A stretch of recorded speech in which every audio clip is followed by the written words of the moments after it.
तो आज है हमारी जर्नी का डे 4 और कल हम रुके हुए थे चंबा पे। पहले तो हमने डिसाइड किया हुआ था कि हम रुकेंगे धनौल्टी पे, लेकिन हमारे पास थोड़ा टाइम ज़्यादा था, इसलिए हम थोड़ा आगे निकल आए। और आज हम यहाँ से निकलेंगे अपने घर की ओर, जो कि अराउंड 280 किलोमीटर्स है। इस बीच हम लेते रहेंगे छोटे मोटे halt, so stay tuned.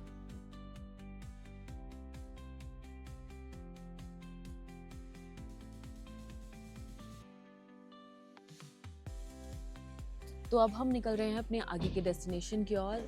Chamba में कल रात हम रुके थे होटल सिरमौर ग्रैंड में, जिसकी कॉस्टिंग हमें पड़ी थी 1200 रुपीज़। रूम काफ़ी अच्छा था, आप देख सकते हो इस रूम में कबर्ड और अच्छा खासा रूम हमें मिला था, काफ़ी बड़ा भी था। तो अब हम लोग जा रहे हैं सबसे पहले नाश्ता करने और इसके बाद हम निकलेंगे सीधा घर की तरफ।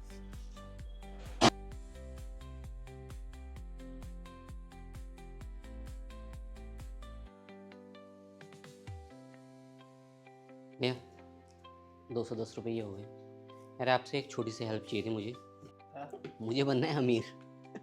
ठीक है, तो इसलिए मैंने एक यूट्यूब चैनल स्टार्ट किया हुआ है। तो थोड़ा सा आप इसे सब्सक्राइब और लाइक कर देना। Hello and welcome to our vlog 14। और अभी हम घर की तरफ जा रहे हैं, लेकिन घर जाने से पहले हमने सोचा क्यों ना संगम भी देख लिया जाए। अब इतनी दूर आए हैं तो थोड़ा और मज़ा तो बनता है। तो अभी हम जा रहे हैं देवप्रयाग और वहाँ हम देखेंगे संगम।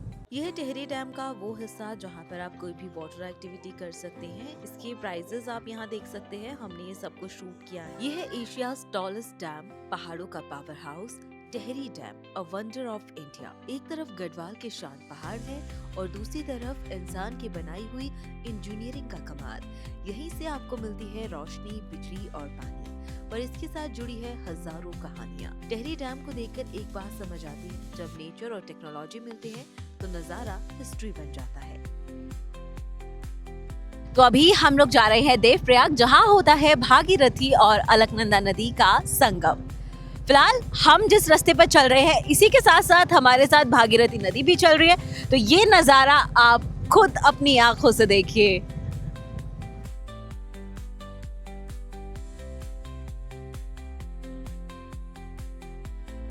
हम जब भी ट्रैवल करते हैं ना, तो पहाड़ी रास्तों पर हमें दो चीजें हमेशा मिलती हैं, ये खूबसूरत वाटरफॉल्स और साथ में हमें मिलते हैं छोटे छोटे मंदिर, जहाँ पर हम लोग अपना सर झुकाते हुए चलते हैं। आप ये खूबसूरत सा वाटरफॉल देखिए, हम देवप्रयाग के रास्ते में और ये वाटरफॉल हमें यहाँ पर मिला है।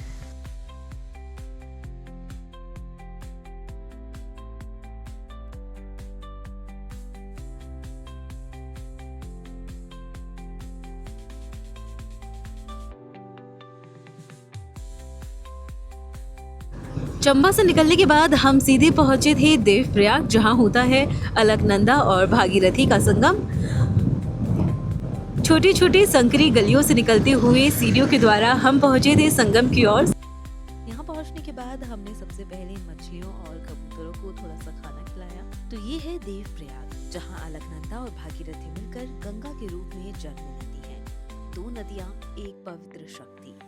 यहाँ सिर्फ पानी नहीं बहता, यहाँ शांति बहती है और ये नज़ारा देखने में बेहद खूबसूरत। संगम के दर्शन करने के बाद हम निकल पड़े हैं आगे की ओर। अब देखते हैं कि आखिर घर पहुँचने में हमें और कितना समय लगता है।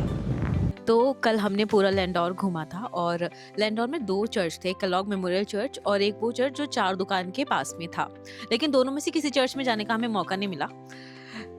और मुझे ऐसा लगता है कि हम जब केरला गए थे तब भी हमें किसी चर्च में अंदर जाने का मौका नहीं मिला, क्योंकि महादेव हमसे मिलना चाहते हैं या धारी माँ हमसे मिलना चाहती है। तो शादी के बाद भी हम यहाँ आए थे और अब एक बार फिर हम यहाँ पर आए हैं। तो मुझे लगता है कि पहाड़ों के देवी देवता का हमसे कुछ अलग ही रिश्ता नाता है कि जीसस तो हमसे नहीं मिल पा रहे हैं, लेकिन हमारे देवी देवता हमें खुद से मिलने के लिए कहीं ना कहीं से मौका दे ही देते हैं कि हम उनसे मिलते हुए जाएं।